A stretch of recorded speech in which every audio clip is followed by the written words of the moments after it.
44절에서 46절까지의 말씀입니다. 신약 성경 143면입니다. 요한복음 1장 43절에서 46절까지의 말씀 교독하겠습니다. 이튿날 예수께서 갈릴리로 나가려 하시다가 빌립을 만나 이르시되 나를 따르라 하시니 빌립은 안드레와 베드로와 한 동네 벳세다 사람이라. 빌립이 나다나엘을 찾아 이르되 모세가 율법에 기록하였고 여러 선지자가 기록한 그 일을 우리가 만났으니 요셉의 아들 나사렛 예수니라. 나다나엘이 이르되 나사렛에서 무슨 선한 것이 날 수 있느냐? 빌립이 이르되 와서 보라 하니라. 아멘. 오늘은 충분한 한 말이 와서 보라라는 제야의 하나님의 말씀을 나누고자 합니다. 오늘 보면 예수님께서 5명의 제자들을 만나는 그 과정을 설명하는 말씀입니다. 저희가 읽기는 1장 43절에서 46절 말씀만 읽었지만 앞부분 요한복음 1장 35절부터 살펴볼 필요가 있습니다.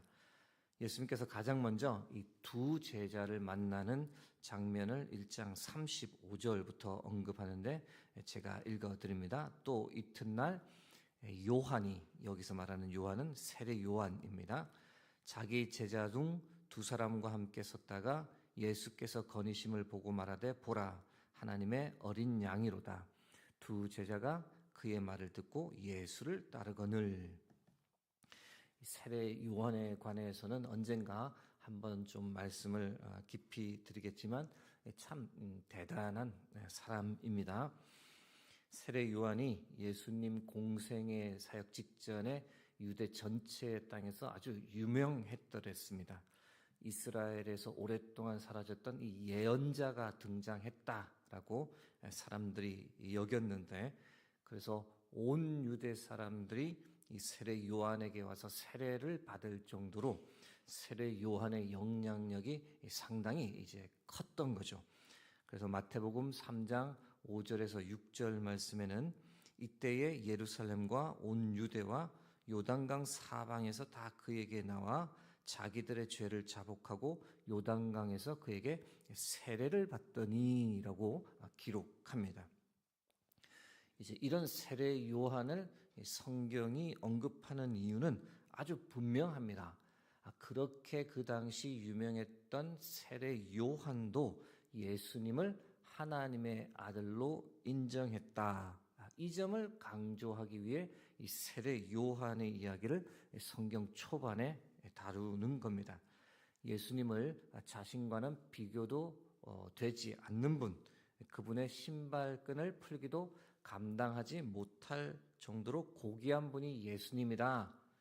이렇게 세례 요한이 인정하고 선포했던 겁니다. 예수님은 흥하고 자신은 쇠하여질 것이다 라고 앞일을 이야기하기도 했는데요. 1장 37절에 보시면 두 제자가, 세례 요한의 제자가 이 세례 요한 스승의 말을 듣고 예수를 따르거늘이라고 되어 있습니다. 저는 이 표현에서 세례 요한이 자신을 따르던 제자들이 예수님을 따라가서 섬기도록 적극적으로 격려했다라고 추정을 하는데요. 예수님을 따라가 봐라, 저분에게 가서 배우고 저분을 섬겨라, 이렇게 말했다고 보는 거죠. 기쁨으로 자신의 두 제자를 예수님께 보내었다라고 보는 것이 저의 관점입니다. 이어서 1장 38절, 39절 말씀을 보시면 이렇습니다. 예수께서 돌이켜 그 따르는 것을 보시고 물어 이르시되 무엇을 구하느냐?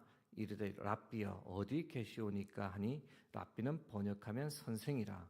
예수께서 이르시되 와서 보라. 그러므로 그들이 가서 계신 데를 보고 그날 함께 가니 때가 10시쯤 되었더라. 이 대화가 약간 이 동문서답하는 것 같지만 풀어서 설명드리면 이렇습니다. 세례 요한의 두 제자가 예수님이 따르는 걸 보고 예수님께서 이제 물으신 거죠. 무엇을 찾고 있느냐? 두 사람이 예수님께 답했습니다.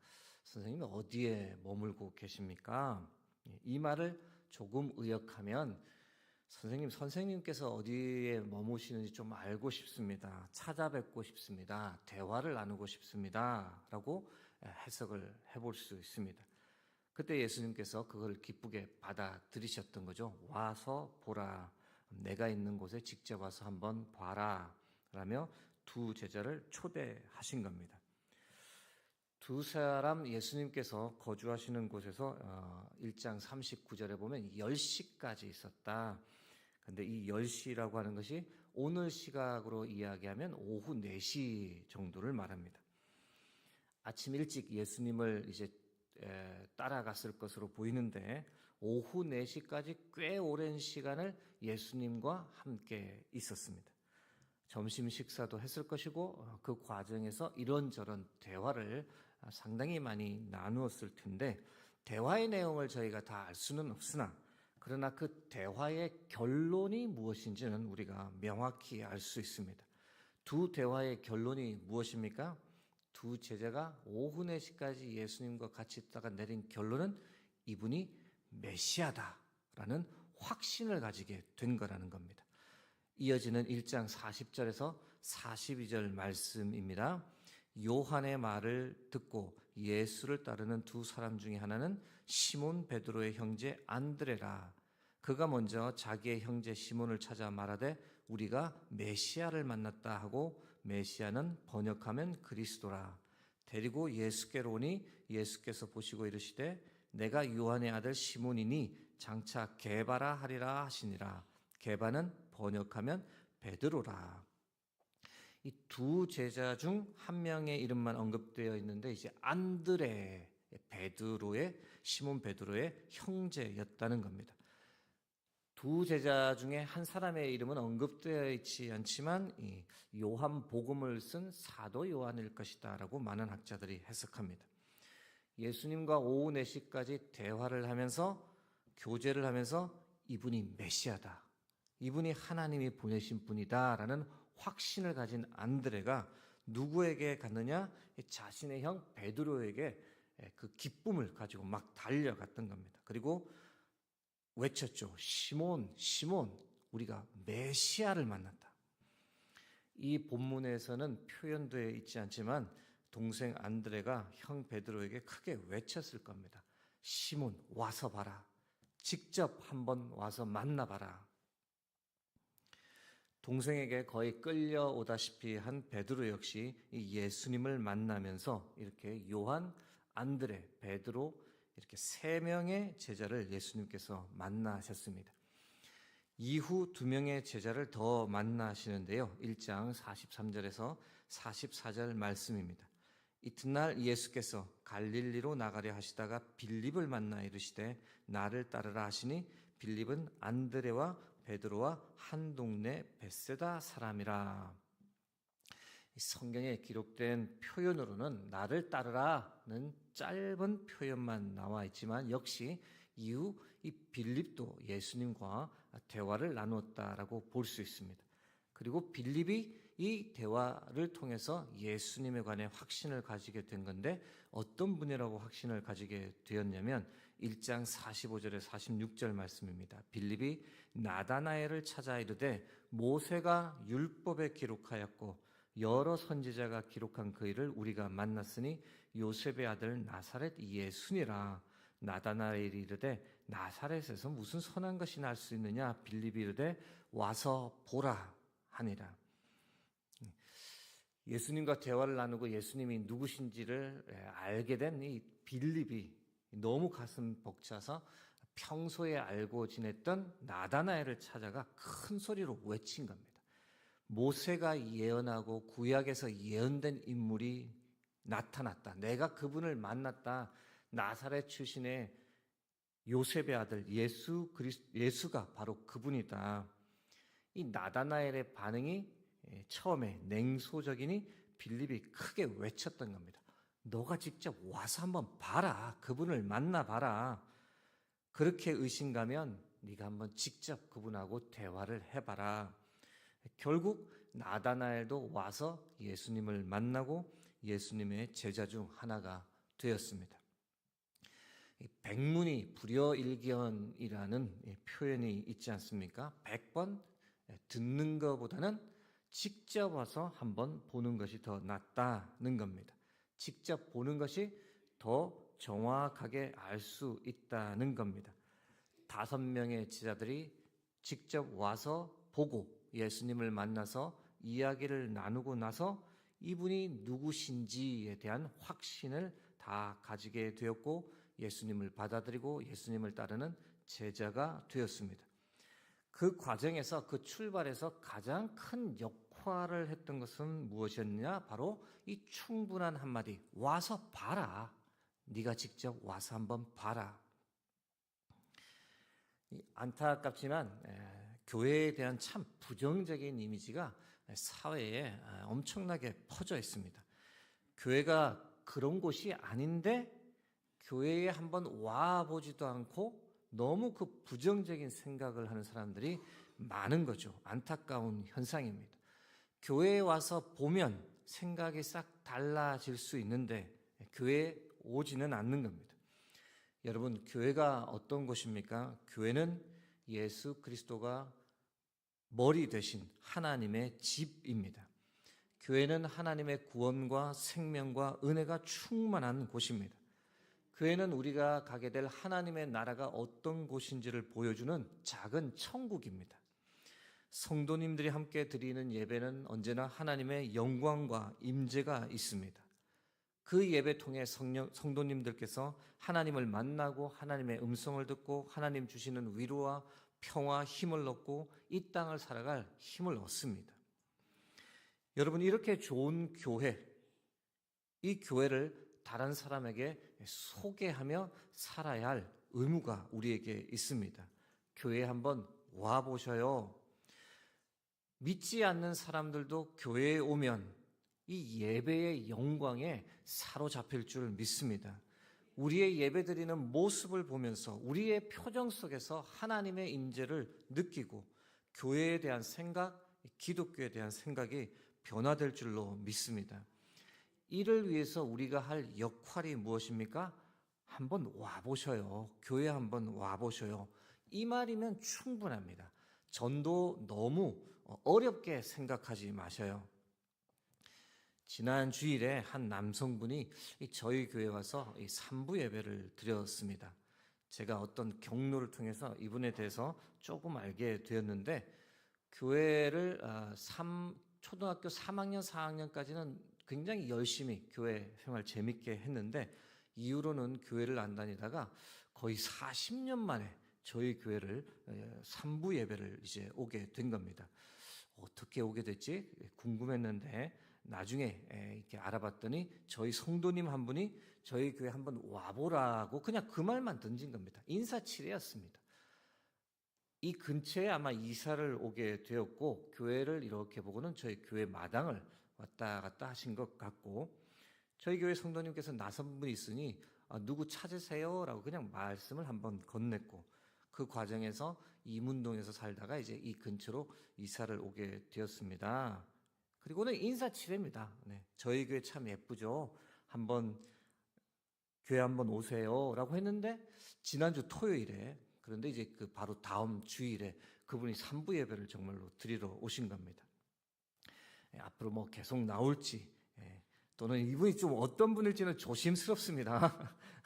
40년 만에 그렇게 갑자기 그 한마디를 듣고 나온다는 게 이게 참 드문 일이긴 한데 그런데 인사치레입니다마는 교회 한번 와보세요라는 이 말에 능력이 있다는 겁니다. 전도가 힘든 것 같지만 다른 면에서는 참 쉽습니다. 전도 훈련 받으면 좋긴 한데요. 전도 훈련보다 더 중요한 것이 무엇입니까? 마음입니다. 정말로 이 사람에 대한 영혼에 대한 안타까운 마음, 두 번째는 밝은 미소, 그리고 세 번째는 한번 와보세요. 교회 한번 와보세요. 이 정도면 충분합니다. 거절에 대한 두려움 가질 필요도 없고 우리가 할 것은 여기까지면 충분합니다. 이후 교회에 오는 것, 예배에 참석해서 하나님을 만나는 것, 이 모든 것은 하나님께서 그 다음은 하실 일인 겁니다. 우리는 믿고 하나님께 맡겨드리기만 하면 됩니다. 어제 제가 그런 말씀 드렸죠. 저도 제 나름대로 이 바리새인화 되지 않기 위해 지하철역에 가서 이 설문조사를 하면서 접촉점을 만들고 이 노방전도를 하기 위해서 애를 썼는데, 이후에 대학부 제자들이 같이 동참을 했다고 말씀드리지 않았습니까? 그 친구들이 저보다 전도를 다녔던 이유가 다른 것이 아닙니다. 아주 간단합니다. 먼저는 이 마음 자세부터가 좀 달랐던 거죠. 이 친구들 학교에서 공부해야 할 시간입니다. 근데 그 시간을 쪼개서 와서 같이 전도를 하는데 그 마음부터 너무 귀하지 않습니까? 그리고 20대 아이들 얼굴 표정이 저하고 비교가 되겠습니까? 환하게 웃으면서 교회 한번 와보세요 라고 이렇게 말하면서 같은 또래의 이 대학생들, 청년들을 정말로 교회로 이렇게 데리고 오는 겁니다. 여러분, 오늘 설교 제목이 충분한 한마디 와서 보라입니다. 밝은 웃음, 그리고 정말 그 영혼을 사랑하는 마음과 함께 교회 한번 와보세요 라고 하면 충분합니다. 말씀을 맺고자 합니다. 총동원 주의를 위해 다시 한번 합심하여 기도하겠습니다. 오늘이 목요일이니 이제 3일 남았는데요. 오늘은 이렇게 같이 기도했으면 좋겠습니다. 주님, 우리가 바리새인화 되지 않도록 은혜를 주옵소서. 예수님의 사명을 나의 사명으로 삼고 살게 하옵소서. 잃어버린 자를 찾아 구원하고자 하는 마음을 회복시켜 주시고, 한 영혼을 천하보다 귀하게 여기는 마음, 그 마음을 제게도 주옵소서. 충분한 한마디, 한번 와보세요 라는 말 두려움 없이 말하게 하옵소서. 이렇게 우리가 총동원주의를 위해서, 그리고 우리 자신을 위해서 함께 합심하여 기도하며 나아가겠습니다. 은혜의 하나님, 감사합니다. 예수 그리스도 생명의 복음 우리에게 허락하여 주시고 믿음 가질 수 있도록 도와주시고, 오늘도 귀한 수동교에서 하나님을 찬양하고 예배할 수 있는 은혜 누릴 수 있도록 인도하여 주심을 감사합니다. 하나님, 우리에게 값없이 주신 이 귀한 은혜 값없이 나누는 삶 살아갈 수 있도록 도와주옵소서. 예수님께서 우리에게 마지막으로 부탁하신 복음 전파의 사명, 주님 오실 때까지 변함없이 감당하며 살기를 원합니다. 우리에게 건강 힘 더하여 주셔서 주신 생명 나누며 사는, 구원의 복음 전하며 사는 복음 전파자의 삶을 살아갈 수 있도록 도와주옵소서. 하나님, 우리의 마음에 하나님 아버지의 마음 부어주시길 간구합니다. 잃어버린 자를 찾아 구원하고자 하는 예수님의 마음, 한 영혼을 천하보다도 귀하게 여기는 마음을 저에게도 동일하게 주옵소서.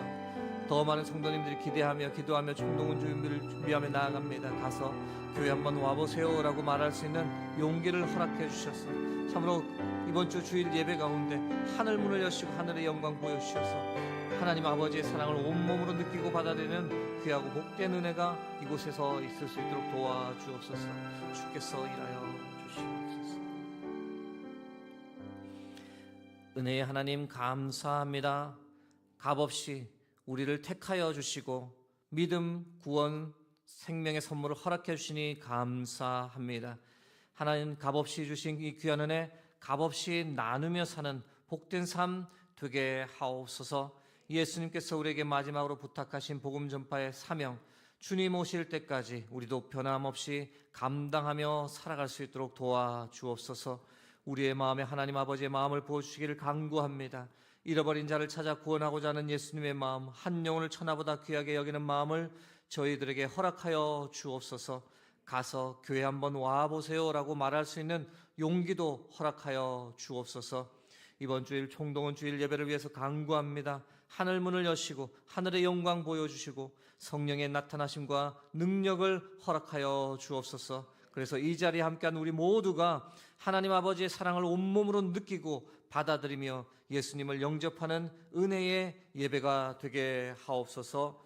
891번째에서 893번째 1000번째 헌금을 드립니다. 귀한 예물 하나님의 나라를 위해서 온전히 쓰여지게 도와주시고 드린 손길에 복의 복을 더하여 주옵소서. 감사드리며 존귀하신 예수 그리스도의 이름으로 기도드립니다.